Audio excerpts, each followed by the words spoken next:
Hello and welcome back to Legend of Zelda: Link to the Past, and in this episode we'll be doing a little bit of overworld exploration in the Dark World, and then we will be moving on to Skull Woods. I hate Skull Woods. Apparently Gerdat had reset the game in order to start from the pyramid, which is where you're supposed to start if you save in the Dark World and turn your game off. Yeah, I think this was technically the start of session 2, and I really didn't want to do Skull Woods as our third Dark World dungeon, but like you kind of have to. Only kinda. You can most certainly do a blind Thieves Town now instead, but you know, it's the correct order is Skull Woods third. Hookshot time. Yep. Oh my god, Hookshot is still absolutely amazing. This is how you get to Thieves Town. I was trying to figure this out the other day.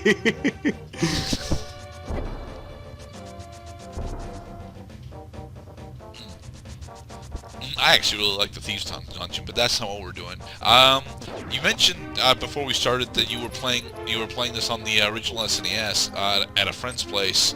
How far into Dark World did you guys actually make it?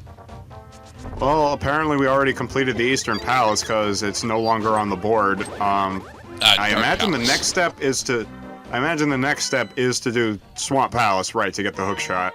So that we would at least have the option to come to Dark World Kakariko Village, whatever this place is supposed to be called.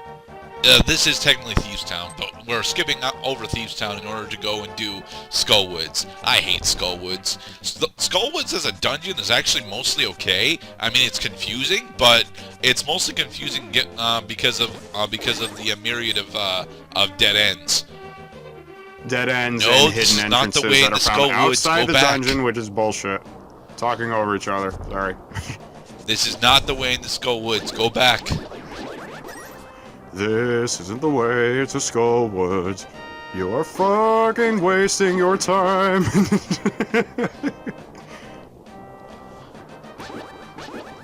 These trees all look so creepy.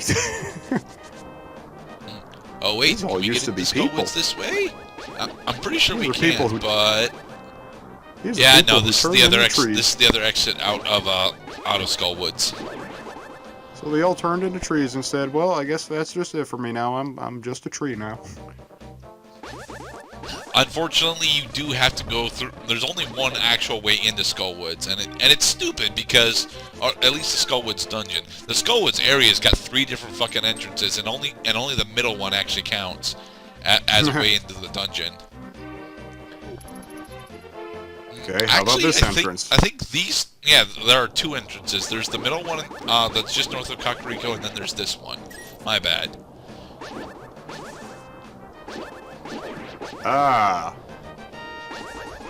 What if I don't want to feed the skull? Ow. And so we begin Skull Woods. Skull Woods does not have a tradition.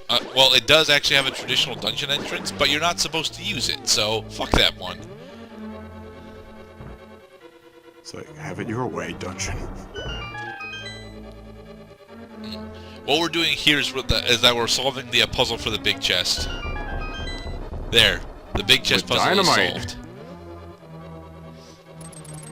Now, do not. This is also one of the first dungeons that teaches you that setting up your hookshot escapes is actually a very important thing to do, and failure to do so will end up aggravating you. You just. I was going to say, what the hell?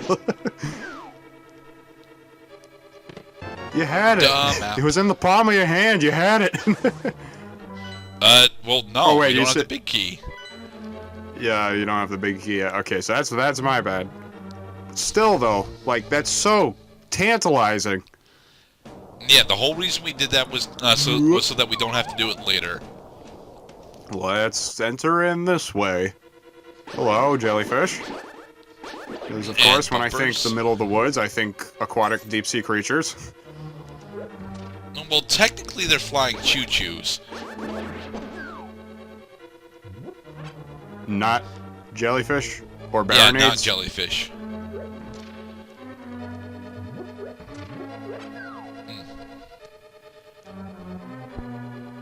Here I'm just trying to make sure that I pick up all the small keys that are underneath skulls, because there's a lot of small keys underneath skulls in this dungeon. Literally Super Mario World has rotating fireballs. I'm pretty sure you only actually need 2 small keys in order to do all of Skullwoods. Right, the rest are just extra. Well, they're not extra. They actually do have doors and such, but you don't need them. No, because one of the small keys is just in fact a trap room, and the other one is mostly a shortcut. Right, before you get to Ganon's Tower, this is probably going to be the trixiest of the dungeons. Not the trixiest. I mean, Ice Palace is still actually more tricksy, specifically because ending Ice Palace takes for fucking ever. Well, Ice Palace doesn't have wall masters. Ice Palace does not have wall masters, but you know, wall masters on their own do not make a tricksy dungeon. They just make a slightly more annoying dungeon. Why won't Gibdo die? Because while the Gibdos actually still have their bandages on, they have remarkably higher defense. I smack and you. Yeah, we wasted that small key, sadly. Hell yeah, we did. Well, let's go. Oh, right, because we could have just used it there. Dang it.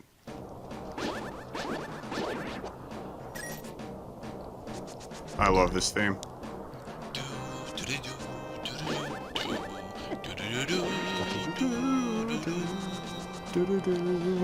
Does this theme get recycled for Twilight Princess? It usually does.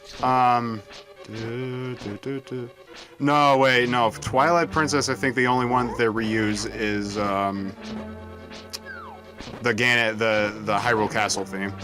Okay. And they use it in Hyrule Castle of all places. Alright. They do reuse the Dark World Death Mountain theme in the Four Swords Adventure. Yeah, but Four Swords Adventure is pretty much an expansion on Link to the Past. I mean, it's trying to be an expansion on Minish Cap, but it's much more an expansion on Link to the Past. Fuck this room. This room is not necessarily all that difficult, but look at the slowdown here. Yeah, there's a lot of, no, actually, there isn't a lot. There's, like, nothing going on right now. Yeah. They're just trying to get that Wall Master just the right amount of time to fuck up your day. Oh. Hello there, magic spell waiting under pot. But yeah, I really don't have a lot to say about Skullwoods aside from fuck this dungeon. Again, this dungeon itself is not so bad, but this is not a fun dungeon to travel through. No, this dungeon is very anti-fun. It's mazy. It's annoying that it basically requires you to keep exiting the dungeon in order to navigate the woods. Basically making the woods outside part of the dungeon itself. Yep. Hence why this dungeon is called Skullwoods instead of, you know, whatever instead of Skullmoth's Lair. Because this is Skullmoth's Lair. Skullgoods. You know, but yeah, this is You got to find your path by finding random shit going through these woods that look like... Trying to figure what that shit on the side of the pathway is. Are those crystals? Rocks? Not entirely sure what you're referring to. Have to reset this. Have to reset this though. Well, I mean, like when you're walking around outside in the woods, you can walk on the path, but it's contained on both sides by what appears to be like a bunch of crystals growing out of the ground. Oh no, dude, those are rib cages. It's skeletons. Ah, that is so metal. It's kinda metal. It's not nearly as metal as you're trying to make it out to be, though. I mean, okay, so those are corpses. We are surrounded by bones and corpses. Excellent. Hence why it's called Skullwoods. No, there's skull because there's skulls over there. We're not talking about rib cages and arm bones. We're talking about the thing that has your brains in them. Okay, so we have the fire rod. It's another overworld item that I don't actually use all that much, simply because it's very expensive.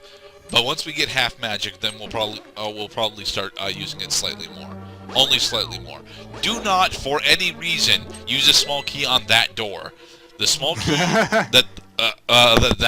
the small key that we just got, although it's supposed to go for that door, makes no fucking sense because that is a trap room. No, instead you got to do the obvious thing, which is to take out the fossilized tarantula with fire. It's not really even a tarantula, though. It looks like a broodmother spider or queen. Wait, spiders don't have queens. Ants have queens, so it's actually an ant queen. That would make sense, given that we are, directly north of where the desert is in the light world. Ooh, that Fuck this master. room. There are 4 Gibdos here. And the best way to deal with Gibdos is to cast either Bombos or hit them all with the fire rod. But you need the fire rod in order to solve this this door puzzle. But what? Oh, right, because Skullwoods is where you get the fire rod. Gotcha.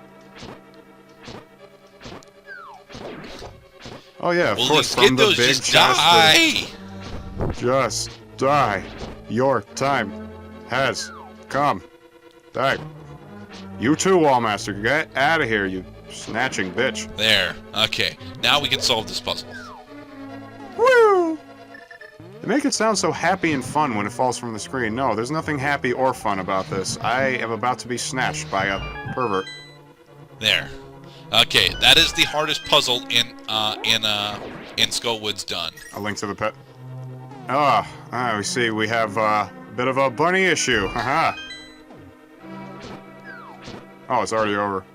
Yeah, you don't end up in the alternate form too long, so it's not usually a big issue. Get to see Bunny Link. He's all furry. And he's pink. This room is really just. This room is actually pretty simple. Just take down the Gibdo and you get the small key. I think an Energizer Bunny. That's the pink bunny I was thinking of. Yes, not the Pink Panther.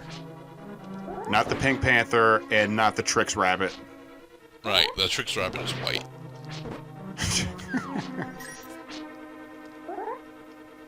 So, do you get snatched by Wallmaster at some point? No, not for this run. And in the next part, we will finish off Skullwoods with the boss fight. The boss fight.